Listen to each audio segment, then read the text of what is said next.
We all want to feel peace in our lives, peace in our choices, our beliefs, our relationships, and our environment. I've learned that this desired contentment is often found through holding on to less.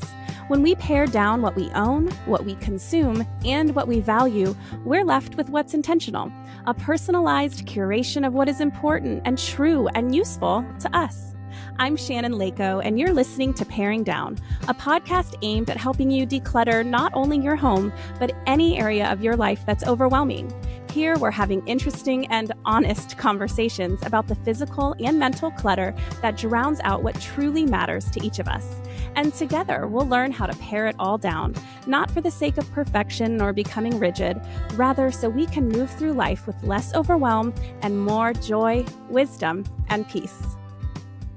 Hi, everyone. Welcome back to Paring Down. You will have to excuse my incredibly low and sexy voice. I sound insane because I am incredibly sick and I'm actually leaving town in a few days. So this is literally my only opportunity to record the intro. But good news for you, you will not have to listen to the Bride of Frankenstein voice this entire episode because I'm just giving this intro into a kind of interesting guest episode, which is to say I am the guest. So basically my good friend, Mallory Hagan, she was Miss America 2013. And as many of you know, I was Miss New York 2012, and that's because Mallory actually was Miss New York 2012.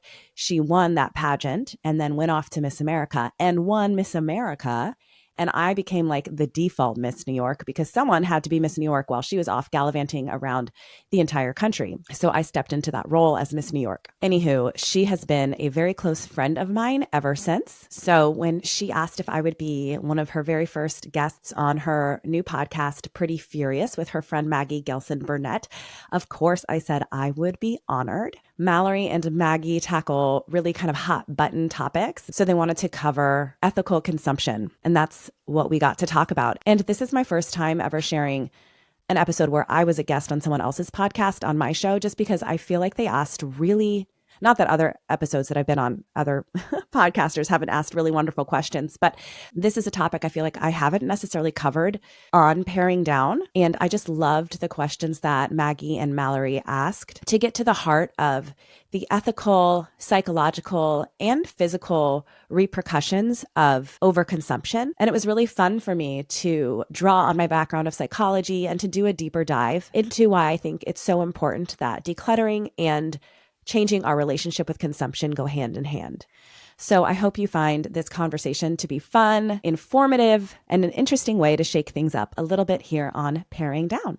So I'm going to just hit play kind of at the beginning of their intro right before I come on, and then you will hear me talk and sound a whole lot more like myself rather than like this. All right, here we go. Anyway, speaking of women that we like and love, we've got Shannon coming on and we're really excited. Shannon is like a Renaissance woman.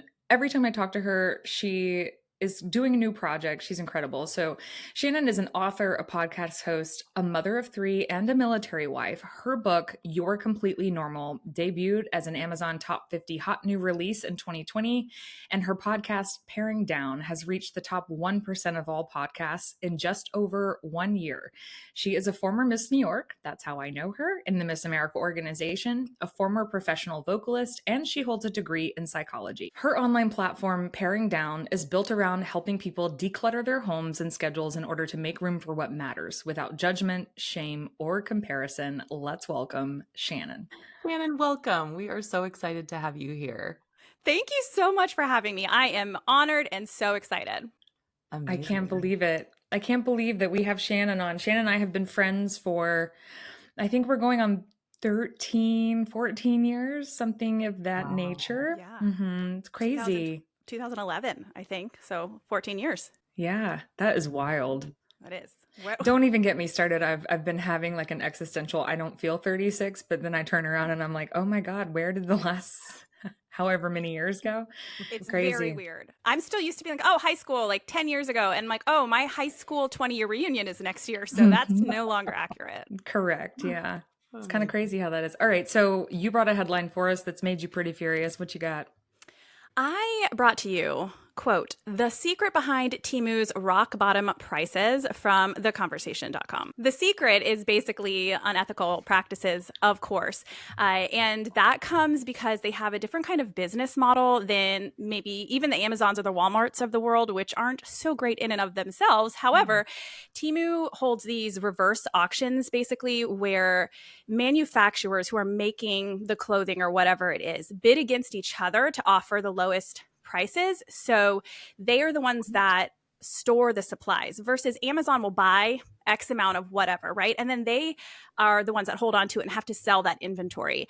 Temu doesn't operate that way. So it's the sellers that are at risk, essentially. And so because of that and driving down those really low prices because they want the opportunity to sell on Temu, then of course you're going to be looking at those extreme price pressures that lead to worker exploitation, really low quality and unsafe products, all of those negative things that come about when people are just trying to do something at the cheapest price point possible. Yeah. So this is going to tie in beautifully to your podcast and your mission. Paring Down is relatively new. You're about a year and a half in, right? Yep. Yeah. What inspired you initially to lean into the decluttering space? Just personal experience, right? Like I woke up one day with 3 kids, don't know where they came from, and all of their stuff, and I looked around my house and I was just exhausted. It just felt like it was one big to-do list looking at me at all times. Pick up the toys, get the dishes done, do 1,000 loads of laundry with the baby stuff, make sure the house looks nice. And, there was just so much. And when you have so much stuff, eventually it just feels like you're drowning in it. So like most of us in 2020, I watched The Home Edit on Netflix and I watched Tidying Up with Marie Kondo. And it really hit home for me. And I thought, okay, this is what I need to do. And part of me has always kind of done that. I've never been a particularly excessive person. I grew up in a home where my mom made it very clear that name brands do not matter. She always said, it's not that you don't have enough space, it's that you have too much stuff. Like I remember these things coming out of my mom's mouth. But as most of us, we don't really turn into our parents until we're in our 30s. So in my 20s, I was just off the deep end. I was like, give me ever, forever, all the Forever 21 brands or trends, all of that. Right. And then I have kids. I wake up, I turn into my mother and I'm like, we have too much stuff, And so it wasn't so much hard for me to part with the idea of decluttering, but I had to actually put it into practice. And so in the process of doing that, I shared that online on my personal page, and there was always a huge response to that. Everyone was like, oh, I feel this too. Or man, that looks so great. You make me want to do it. And so we are a Coast Guard family. And at the time that I was sharing, I was living in Alaska and we moved to Florida in 2022. And that's when I thought, you know what? I enjoy listening to podcasts as I'm decluttering about decluttering, right? It motivates you to keep going. And so I figured I'm going to start one too, because I think that there needs to be more of this voice in the world. When we have so much coming at us for the consumption, we really need to counteract it with more voices about letting go and not over consuming. So I started the Paring Down podcast and I started an Instagram page from zero. Like I just started it on October 1st of 2023. And it really took off. It kind of blew up in last summer in 2024. And all of a sudden I have over 200,000 Instagram followers. I have 70 something thousand Facebook followers. It's just so clear that people feel this. We're exhausted by our stuff and we want to let it go. And so, we have the podcast and that took off and, I don't take credit for it. I really think this is just something that all of us are experiencing. Yeah. You glossed over, though, that in your 20s, while you were consuming Forever 21 at a rapid pace, you were also living in New York City, which will teach you very quickly how you don't need so many things because you just don't have the space for them. So I think that's been interesting for me growing up in Alabama, where everyone has big houses and lots of space, up to New York. And then you're like, wow, you just simply cannot. You cannot. I would say that when I was in New York was the most minimal I was in my 20s, because like you said, you just don't have room for it. There's nothing you can do. There's only so many summer outfits you can fit underneath your bed and then rotate out with your winter outfits in your closet, Right. But it's amazing how quickly that can go by the wayside once you move, right? I moved when I was 20.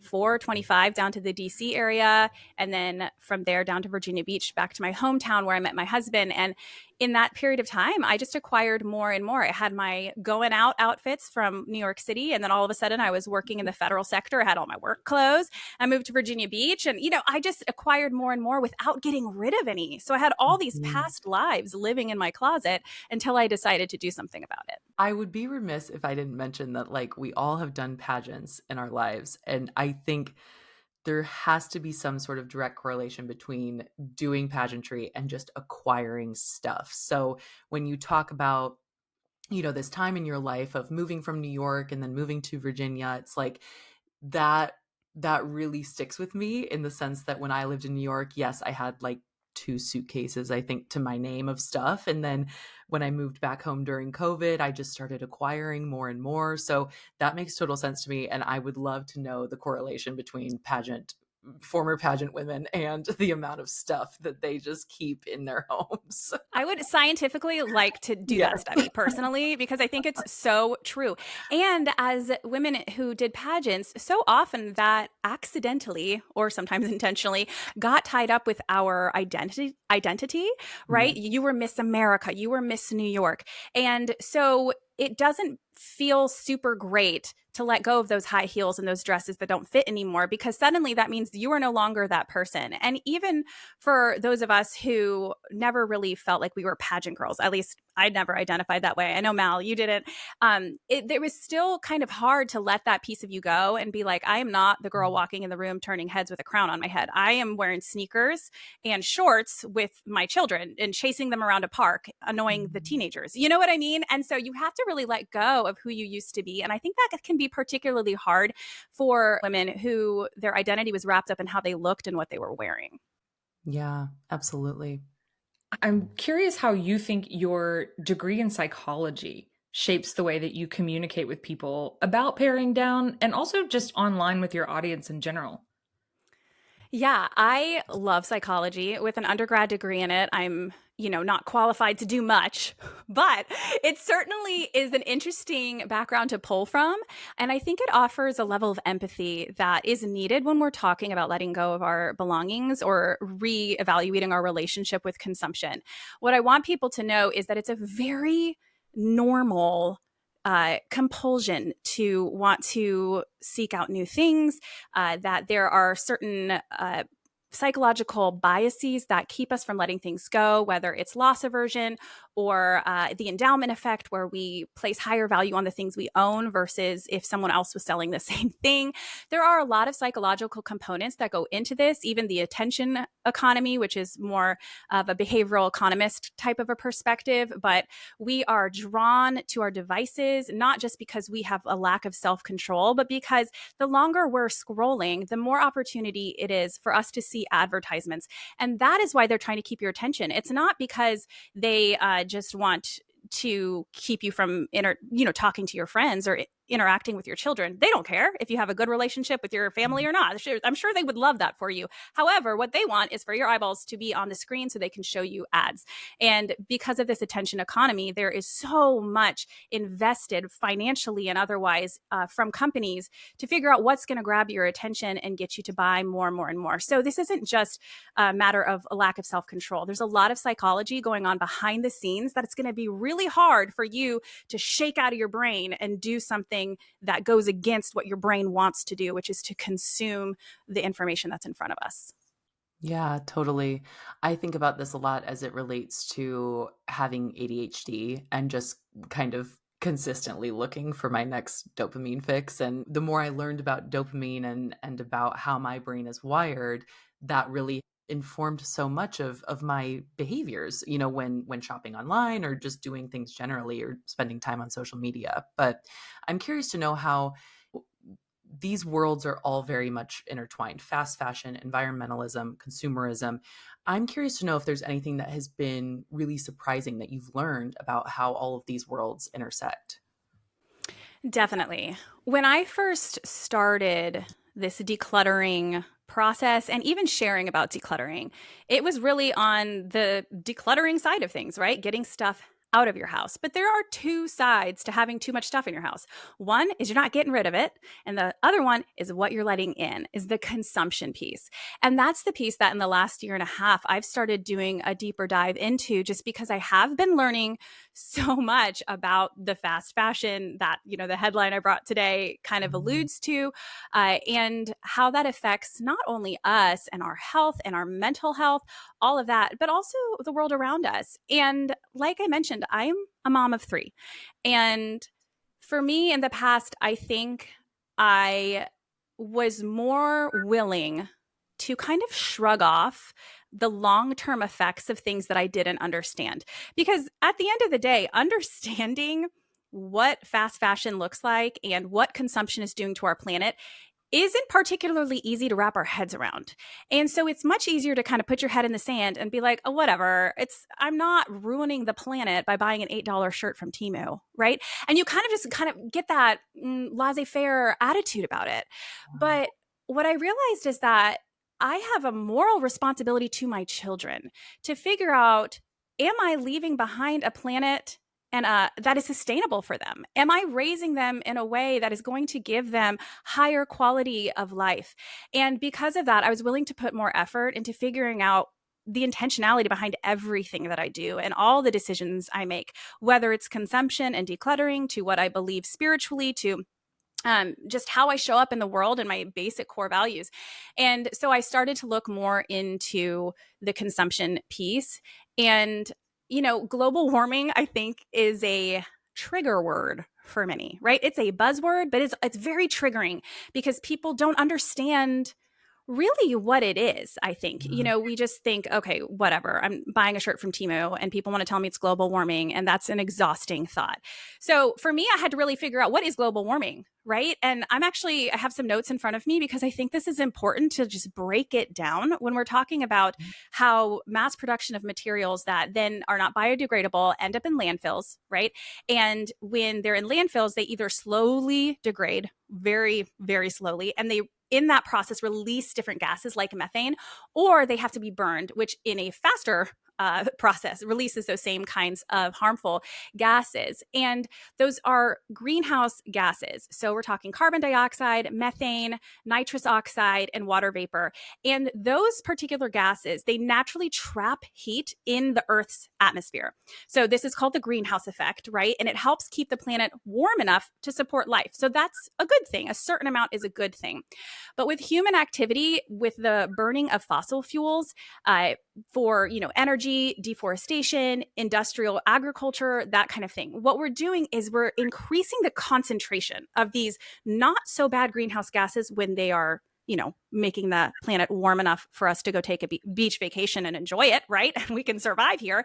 But the problem is that they are now producing it in such a high amount that more heat is being trapped in our planet, which is then leading to what we call global warming. The planet is warming up.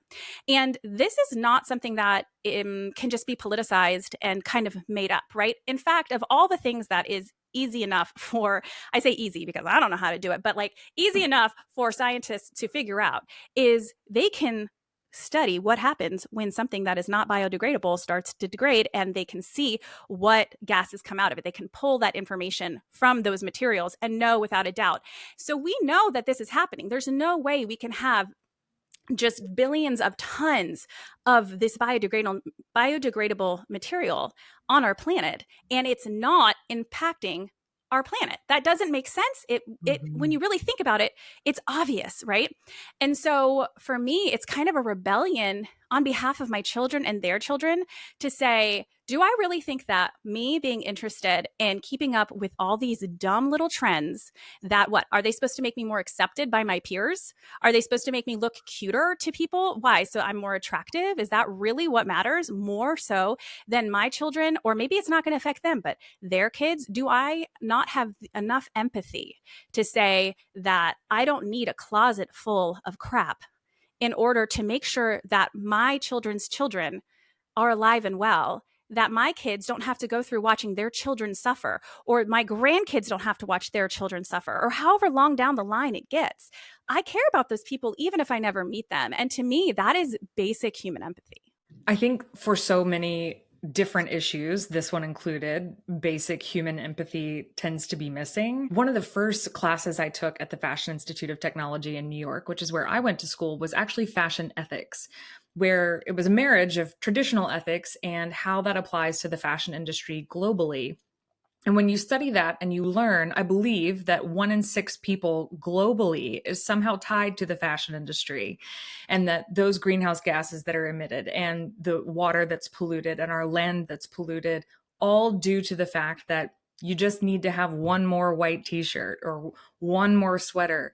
It's really alarming when you start to think about it. And I was really grateful to learn that at a young age, because it does help when you go into the store and you're like, I really don't actually need that. I might want it. I'm being told on TikTok and on Instagram that this is the it whatever of the season.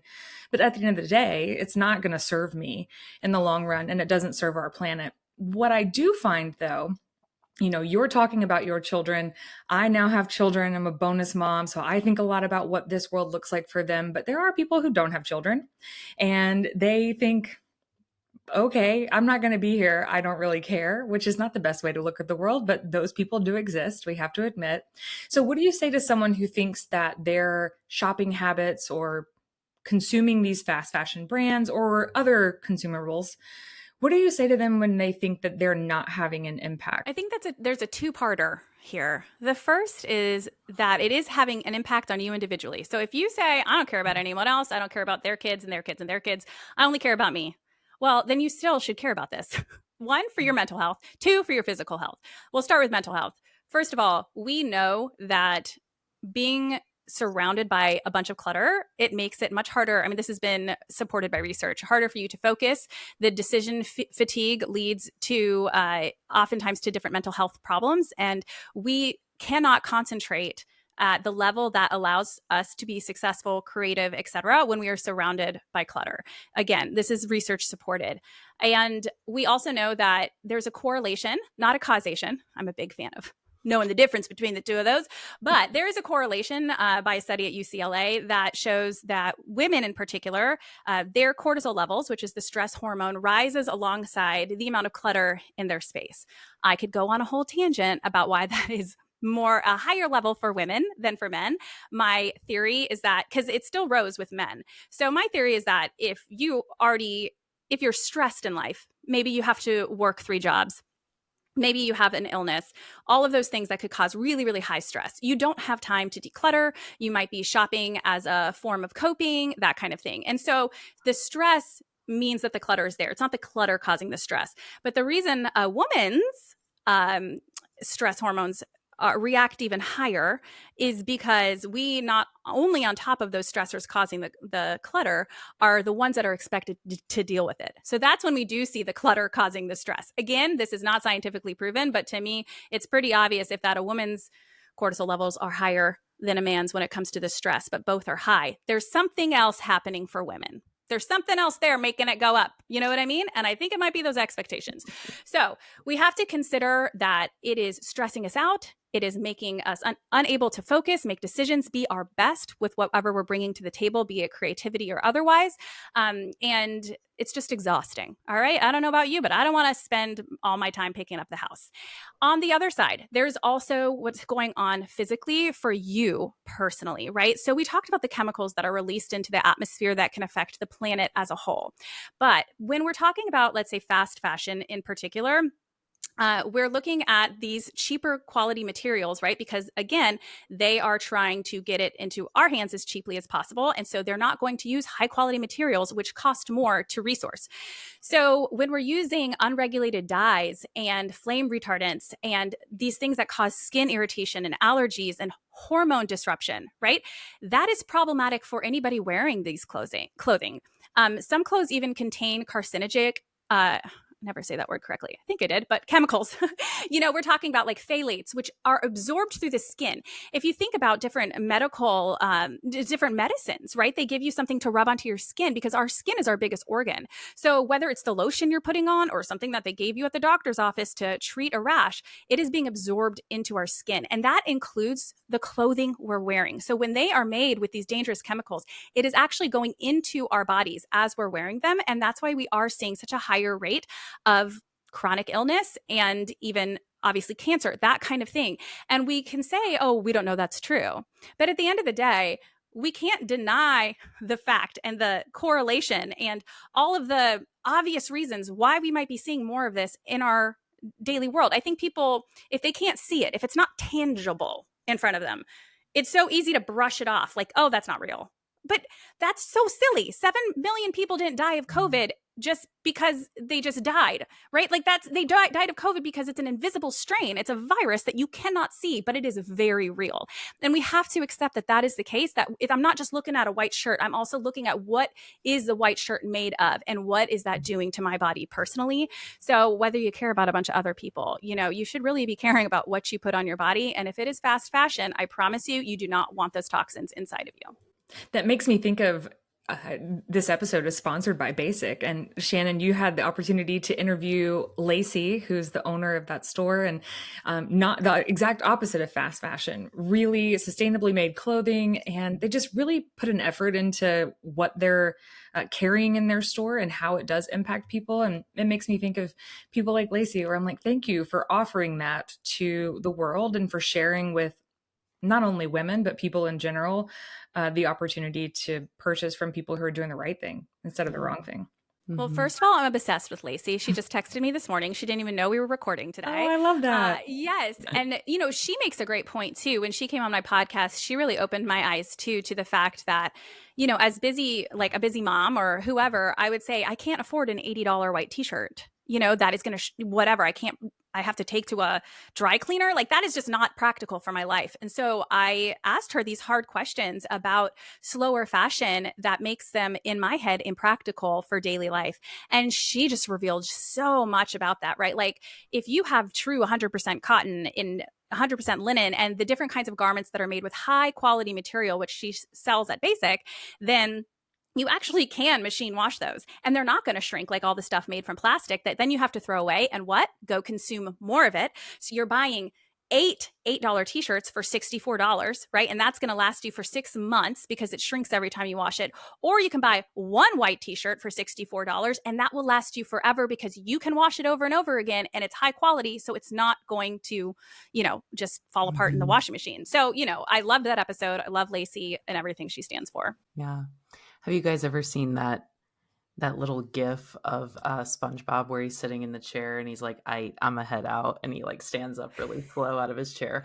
That's sort of like where my brain goes when you talk about all of the health factors associated with all of this, because I'm somebody who I identify as being health conscious. I feel like I have a good understanding of health and wellness and that world. And that is all information that I would have never considered in a million years had somebody not shared that with me. Like that is a fantastic lens to view this through, is even if you don't maybe have empathy for other people, which is a problem in and of itself, but maybe if that is you, then at least consider how this impacts your own health and well-being. So that is just absolute mic drop on that entire piece of this conversation. So one thing that you talk a lot about is about how decluttering cannot be the only thing that's in place to essentially like fix all of the problems within a home. So I'm curious to know from your perspective, what other factors have to be in place in order for a household to thrive after that decluttering process begins? Hey guys, it's time for your ad break. Each week I like to say a huge thank you for your graciousness that these are part of the podcast. Here we go. You guys know the reason I love living in Alaska is because of how much we can get outside. But did you know that Americans spend an average of 90% of their time indoors? That's wild. And did you know that indoor air can be up to 100 times more polluted than outdoor air? The air gets stale. We have chemicals from when we're cooking. There might be contaminants like allergens, viruses, smoke, gases, mold spores, all of that. And my husband's sneezing fits have completely completely stopped. I'm not even kidding. I'm not making this up just to try and sell you something, but they have actually stopped since we started using our Air Doctor. This is an award-winning air purifier that eliminates 99.99% of all those dangerous contaminants I just named. I know a lot of my friends are looking into getting air purifiers, and it's always hard to make a choice as to which one. So I want you to know that Air Doctor was voted best air purifier by Newsweek. So it's really no surprise that 98% of Air Doctor customers agree that their home's air feels cleaner, safer, and healthier. Head to airdoctorpro.com and use promo code PAIRING, PARING. Remember, there's no I in pair, to get up to $300 off today. Air Doctor comes with a 30-day money-back guarantee, plus a 3-year warranty, an $84 value free. So get this exclusive podcast-only offer now at airdoctorpro.com, airdoctorpro.com, and use promo code PAIRING, PARING. I'm curious to know from your perspective, what other factors have to be in place in order for a household to thrive after that decluttering process begins? Sure. And I'm gonna jump back before I answer that question. And I want to bring up a point as we were talking about the effects of our clothing on our health and really everything we've talked about so far. I think with decluttering and consumption and really anything that is worth doing, we don't want perfection to be the enemy of good. I think one of the biggest reasons that people throw their hands up in the air is because it feels impossible to get it all right. So why even try? And so I just want to encourage anyone listening just to do the best you can. Right. I remember last August, I was getting ready to go on a vacation with my family, and because of being a woman and my body fluctuates, I did not have enough clothing to get through 7 days of warm weather. And so I wanted to make sure I purchased something that I would wear in regular life too, right? Not just for vacation. And so I wanted a tennis dress. I was like, that would be really practical. And I scoured the internet for an ethically made tennis dress, which took far longer than it should to find. Finally ordered it. I tried it on. I looked terrible in it. There was no way I was going to wear this thing. And so you know what I did? I went on Amazon and I ordered myself a tennis dress for $25, and it fit and it looked great. I felt great on vacation, and I still have it. So what I want you to know is that it's not a terrible thing if you have to occasionally just do what's easiest for you and for your life. The key is to make consistent, intentional effort to find alternatives, to do what you can. And that in itself, if all of us just make a 50% change in the right direction, then we will see a tremendous benefit to the world and to ourselves. The problem is we get wrapped up in doing it all right, and so we throw out the baby with the bathwater. So I just want to encourage you, if you're listening and feeling overwhelmed about whatever it might be, you don't have to make all the changes overnight, and you don't have to do it all perfectly. To answer your question about decluttering, I'm trying to remember what it was. Yeah. What other factors just have to be in place for it to really improve the household as a whole? Yes, thank you. Again, we have to look at everything holistically. Nothing exists in a vacuum. You could get rid of all of the clutter in your house, but if you and your partner have a volatile relationship, you're not going to be very happy. You know what I mean? So if you are still struggling with serious mental health, or you are, have a toxic boss at work, or there are a million different things that could be causing you to feel stressed out when you're at home, then no amount of decluttering is going to change that. You know what I mean? I do think that it's a piece of the puzzle that is, for the most part, within our control. There's a lot in life that's not within our control. And I do think that that is a powerful aspect of decluttering, is we can decide that the stuff does not have a hold on us, that we can say, I do not need to keep up with every trend. I can get rid of this and trust that I will be okay in my future without a million what ifs scenarios that run through your head, right? It's empowering and it's freeing to let all of that go and have only what you need for present day. And we can talk about nostalgia and sentimental items, because I'm certainly not against those by any means. But the idea is to keep what you use and love right now. Because the big thing that a lot of people focus on when they in their head start going through the excuses of why they can't declutter is, oh, well, my partner has a bunch of stuff, I can't get rid of it, or my kids have a bunch of stuff and I don't want to deprive them. We could talk about I mean, there's just so many different things that come into play, right? In the house that makes it a stressful place to be. The schools are sending home so much stuff. The kids have friends. They go to birthday parties and they get stuff from there. Like, I mean, there's a million reasons why we can say decluttering is impossible. So it is important to look at the holistically, what are we doing that maybe we need to work on? Or do I need to work on my relationship? If my partner says, well, I don't care about the stuff, it doesn't stress me out, so it's not my problem. Well, to me, that sounds like a relationship issue. I don't know about you, but I want to be with somebody who cares about my experience, right? Or if the expectation, if it's stressing you out because the expectation is that you are the one to take care of it all, again, what's going on there in terms of an equal partnership, or at least a fair one, right? Eve Rodsky does wonderful work on relationship fairness rather than equality. Love her. And things don't have to be 50-50. I think that's what trips people up, but it needs to be fair. And if you're expected to be the one managing the house and dealing with the mental load of the home without any help from the other viable adult in your home, then that is a problem. So, I would just encourage people to remember that if you're stressed out at home, decluttering is a great step in the right direction, but you need to take into consideration what else is going on. Have you not been able to have those conversations with your children that help them realize that stuff isn't what's going to make them happy? So are they throwing fits at the store because they are used to being, quote, spoiled, right? Do they recognize that giving, generosity is better than receiving? Is that a core value in your family? Those are the kinds of things we really have to take a look at and make a concerted effort to change if we're actually going to see a difference in our home in the long run. That's actually something I wanted to ask you about. So I think for people our age, 30s, a little older, it gets easier to let go of societal pressures as you age. You become more confident, self-aware. You're okay saying, I don't need the latest fad tennis shoe. I don't need to dress like I'm 20. It's not a big deal. But for younger people, those social pressures of needing the next thing or the coolest thing or what their friend has at school can be really difficult. So can you maybe help us with some tools, first and foremost, for our kids, if we have them, helping them understand that more is not always better and that we can be happy with what we have? Yes. I cannot speak to this as a whole. I only have me and my kids, and they are ages 3, 5, and 7. I am not a parent of a middle schooler or teenager. So I don't like to say what you should or shouldn't do, especially if you don't have personal experience. I will say something that has helped my kids a lot is physical boundaries. That also helps us, right? So I can say to my kids, I love that you're super into X, Y, and Z, maybe stuffies, for example. My daughter's really big into stuffed animals, but here's your stuffy bin.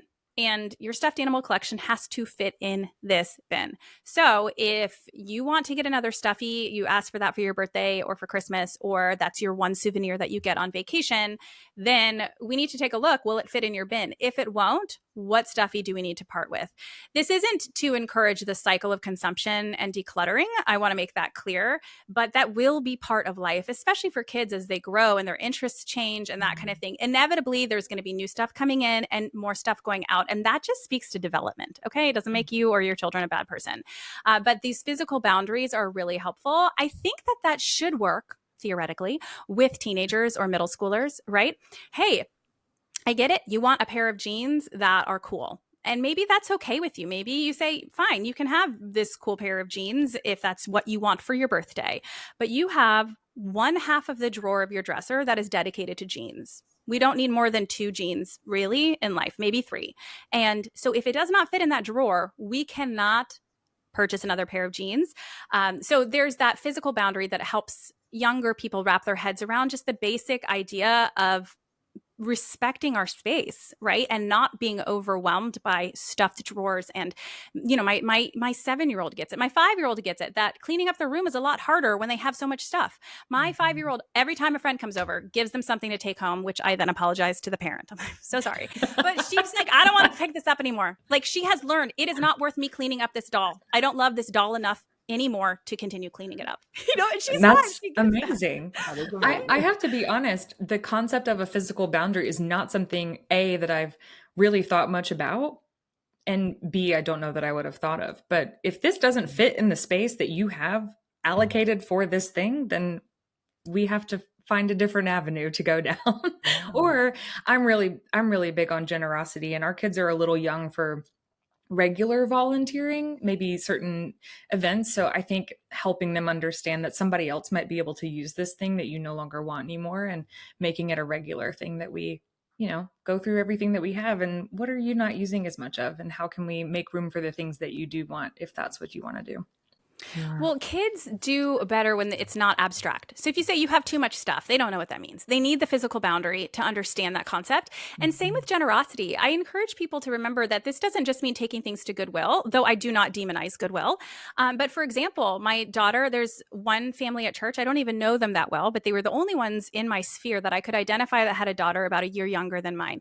And so when I have the nicer dresses and the nicer shoes that are still in really good shape that I want to give, I bring them for this girl at church. And so the other day at church, Jojo walked up to her. I was chatting with her mom, and Jojo goes, "I had those shoes." And I said, "Those were your shoes. Those, she's wearing them. Those were yours, Jojo." When we talk about giving things away, it becomes less abstract when they're able to actually see it in action. So I encourage you, especially with younger people, but even with teenagers or with ourselves, if you can find somebody to actively use it, that you're able to know that they're using it, whether it's you see it visually or you can at least point out that's the person it went to, it becomes a lot easier of a process to be generous. Yeah, totally.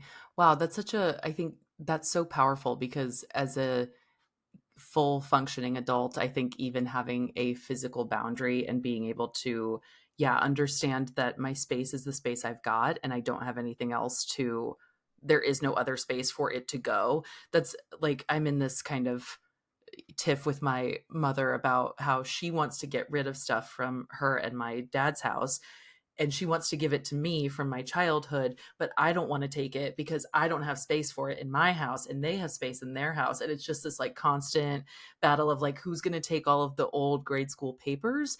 And so I think that is a extremely helpful reframe of the space you have, and understanding like, kind of the premise of, what do you really need? What do you really need? What do you really need to hold on to? And holding on sometimes can be more of a mental battle than we would be willing to engage with otherwise. So I just love that. I love that premise. But Maggie, that makes me think of my very best friend growing up. Is like a sister to me. And she was raised by her grandparents who passed away really close to each other. And so we cleaned out their home and we went through everything. And she had things like her senior portrait and like art that she did in high school. And she was in the band dance line. So she's got the signed poster, like all of these material items that actually were very sentimental and matter to her. But she lives in Denmark now, and she lives in less than 1,000 square feet with her husband. They don't have storage, and it certainly is not feasible to send all of those things across the pond. So we spent some time laying it all out, taking really nice photographs of each one of those items, videoing them if they needed like more angles, and we created a Google Drive, and now she has access to all of those things in a visual format. But we did save, now my house is storage. We did save some things that I'm holding on to for her as she can little by little take them with her. But I just think some people forget that like the schoolhouse papers and the things that you have from when your kids are little. Shannon and I have bonded over the fact that we make yearbooks at our house. Like, take pictures of all the art, make a yearbook. Wow.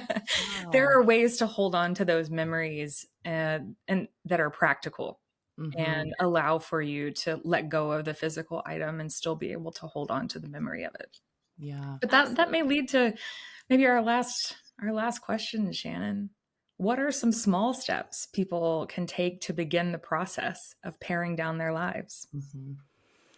Yes. Gosh, it's so hard. I want to talk about it all. I'm like, yes, let's talk about sentimental items, right? Like, I still have my mom's bike helmet. She passed away, and I still have physical things that I hold on to. So that, just so you guys know, is not completely off the table, right? However, let's talk about this last question. So some first steps you can take to paring down. I would say the biggest one is to identify your why. I do have a free Know Your Why worksheet. And the reason I created that is because if you don't know why you're doing this on a deeper level, then you're just going to get pulled into all of those really, like I said, those psychological advertisements that are there to snag you. You're not going to be able to fight those off if you don't have this deeper why. So, we have to really think about those bigger questions of our core values and how they relate to our stuff if we're going to see, positive and consistent lasting progress. So that's the first step I would do, is really start asking yourself, why do I want to do this on a deeper level? And then the next step, I would say, if you're talking about decluttering, the decluttering side of things, is to choose a space that you access a lot. So you're going to see it daily, because when you declutter something, you get that big dopamine hit. It feels really good. We've all decluttered the junk drawer, and then you just open it to look at it, just to enjoy the fruits of your labor, right? So you want to start somewhere that you're going to see regularly, because that will motivate you to want to keep going. Another big piece of where you want to start is somewhere that doesn't have those sentimental items. So I often suggest the entryway, a mudroom. Those are really good places to start. Also, because you can zone down. That's the thing too. You don't want to take everything out of your closet and Marie Kondo it, especially when you're starting. Decluttering is a muscle. You will get better at it as you go. But if you try and go too hard, too fast, you're never going to, quote, go to the gym again. You know what I mean? Yeah. It's going to hurt too bad. You're going to be like, that was miserable. Don't want to do that again. So choose a space you can really zone down. So let's take the mudroom. You see it all the time. You can zone down and say, today I'm going to do the shoes. Tomorrow I'm going to do the hat box. The next day I'm going to do the coats. Whatever you keep in your entryway, you can zone it down. I also suggest doing your underwear drawer. This is a big one. You see it every day. You open it. There's nothing better that when you go into your drawer that you can pick out a pair of socks that don't have holes in them and they don't, fall down among your heel when you're walking and be annoying. You pick out a pair of underwear that doesn't ride up, doesn't give you panty lines, whatever it is, right? It's a great place to zone down. You see it every single day, and it feels really, really good without sentimental items. Unless, I don't know your life. Maybe there's sentimental items in your underwear drawer, which that is your life. But I think it's a great place to start. I love it so much. I love that. I love the underwear drawer, because you're right. When you're getting dressed, there's nothing like the fight of like, oh, I don't like that pair, and this pair of socks sucks, and I actually don't even like these. They're gray, but they're just still in my drawer because of whatever. So declutter them, get rid of them. Yeah, I've got like 3 in my brain right now that I'm like, yeah, those are the worst pairs of underwear that I have. So well, perfect. And I think Shannon understands this as more than anyone, probably, as a military family. But we're getting ready to move. We're not moving towns, but we are moving houses, and just giving yourself that benefit of like, when you do have to pick things up and put them in a box, if you've already done the decluttering process or gotten rid of things you don't need, it's like those life moments are so much easier. So much easier. So That's our mission over the next 6 weeks. We've got about 6 weeks till we move. So I'm like, each weekend we're choosing a room and throwing away the stuff we don't need and trying to get some boxes packed, and just little by little it. How do you eat an elephant? Yeah. One bite at a time. We would like to play a game. We call this game Fury or Fun. So we basically list off a few items, and you tell us what you think. If you think that they're fun or if they make you furious. Oh my gosh, I'm ready. Let's do it. So the first thing on our list here is this concept of a dopamine detox. So this is like kind of a big buzzword thing right now. There's this whole book called Dopamine Nation, I believe, where researchers at Stanford have basically determined that the best way to like sort of, quote, reset your dopamine levels is to do a dopamine detox. So basically removing all like external sources of dopamine from your atmosphere. I would love to know what you think about that. First of all, I tried to read the book Dopamine Nation and I hated it and I didn't finish it. So I already feel furious. I read Scarcity Brain, which is a similar concept, and it was much better. So I will recommend that. My first instinct is that is really mean to ourselves. Life is short. I think we should do things that bring us joy, that make us happy, even if it is like on a psychological dopamine hit kind of a level. But we can do that in a really more generous and interpersonal way. We get dopamine when we give somebody a 6-second hug.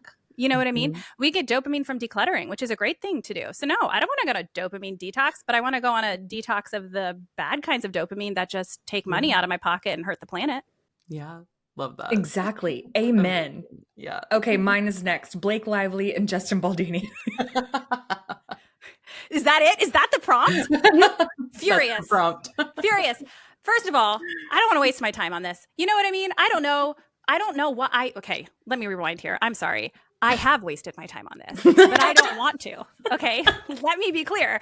And I don't even know who to believe at this point. And all I know is that it is toxic and it is distracting us from more important matters. So Furious that we know more about Blake Lively and Justin Baldini than we ever thought we ever wanted to. And frankly, it's making us like them a lot less, both of them. Both of them. Yeah, 100%.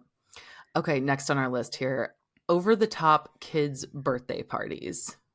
Oh, furious, obviously. Hello. I think that it's ridiculous. I love backyard birthday parties. Give me Red Rover. Give me just homemade cupcakes. I think that when we can get back to inviting people into our homes, even though that feels hard, decluttering helps with the hospitality. That can feel hard, but that is what creates community. And there's nothing more special than when I invite my kids' friends over for their birthday party and I set up a scavenger hunt in the house, and then the parents and I, we drink mimosas in the kitchen. And maybe you're like, I'm an introvert. I don't want to have to do that. I don't want to have to deal with people at my house, whatever it might be. First of all, I hate small talk more than anyone, but I think that it's so important for us to get to know the parents of our kids' parents or whatever, or if they trust us enough to drop off their kid, we're taking care of another child. It's part of this communal feeling. And I just really believe that having at-home birthday parties is a really missed opportunity for kindness and generosity and hospitality in a way that kind of rebels against the isolation that our country has found itself in. Yeah. Ooh, this is not on the topic of birthday parties, but you said it. You hate small talk. And Maggie and I, same thing. But I think about every time Shannon and I are together, we like haven't seen each other in a full calendar year. This past year, we saw each other twice, which is crazy. But yeah, it's like diving straight in. It's like, how's your mental health? What's going on? Yeah, 100%. Why waste time on anything else? Absolutely. I don't care about the balloon arc and all the stuff and the like. And it just ends up in our trash can. Kids come home with goodie bags, and this is from school too, which you brought up earlier, but they come home and I'm like, this is just junk. Throwing it away. All right, last one, Maggie. Last one here is the $20 Erewhon strawberry. What does that mean? Have you seen it? That's a strawberry that comes in. You know what it reminds me of? It reminds me of Beauty and the Beast, the rose that sits in the little clear thing. Shannon's going to look it up right now. I'm literally Googling this. Yeah, please Google it. Erewhon strawberry. Oh, that's first thing that came up. A $19 strawberry has caused a stir online. This could have been my headline for today, you guys. I mean, I want to know. Food and Wine, please tell me, why does a single strawberry cost $19? That's their headline. I don't understand. I believe it's a Japanese strawberry. It's like big or something. I can't even wrap my head around it because I already spend most of my life savings on berries for my children. I'm not spending $19 on a single berry. And first of all, berries are never as good as you want them to be anyway. Usually they taste like they're giving you poison. So I'm not spending $19 on one. That's my answer. 100%. I had that thought this morning. I was cutting up strawberries for Kevin and I ate one of them and I was like, this is actually not even good. Right. This thing cost us $10. This thing of strawberries. Yeah, I'm definitely going to feed my kids the poisonous strawberries because I bought them, but they are terrible. All $10 worth. Okay, so at the beginning of the show, we always talk about a beauty product that we can't live without, which I understand is the exact opposite of the entirety of this episode. The antithesis of what we just did. But as mentioned, it's all about balance. And we all use them. So what do you got? So as I mentioned earlier, I know nothing about name brands. I really am pretty dumb when it comes to makeup. So I didn't really have a good answer. I wasn't like, I have this branded whatever, but I can just give you like a general type of makeup. And that is, and I don't even do a good job with it, which anyone watching this will obviously see, which is an eyebrow pencil. Because when I was in high school, I tweezed my eyebrows within an inch of their life, like all millennials did. And if I don't put some sort of eyebrow pencil on my eyebrows, I just look like a different person and it's not a cute one. So that's my answer. Sorry, it's not a brand. You can't go buy it unless you just go to CVS. That's okay. Everybody needs a brow pencil. Unless you're me and you got your brows done. And see, I'm saving the planet. I got my brows tattooed and now I don't have to buy eyebrow pencil. Perfect. Perfect. Look at you. Oh, man. Well, Shannon, thank you so much for joining us. I feel better for having had this conversation. I know the people listening will as well. And it's just always such a pleasure to see your face and hear your voice. Thank you, Mallory and Maggie, for having me. This was so much fun. I feel both lighter and a little bit more furious. Perfect. You just listened to an episode of Paring Down with me, Shannon Leyko. If you enjoyed the show, it would mean the world if you can leave a review wherever you listen and share this episode with a friend. Those reviews really are what keeps a podcast on its feet for the long haul, and I will read every single one with a huge smile on my face. So thank you ahead of time. If you're watching on YouTube, don't forget to hit subscribe. Also, be sure to follow along on Instagram at paring_down, where I offer lots of tips and inspiration for paring down, along with what's new here on the podcast. Till next time.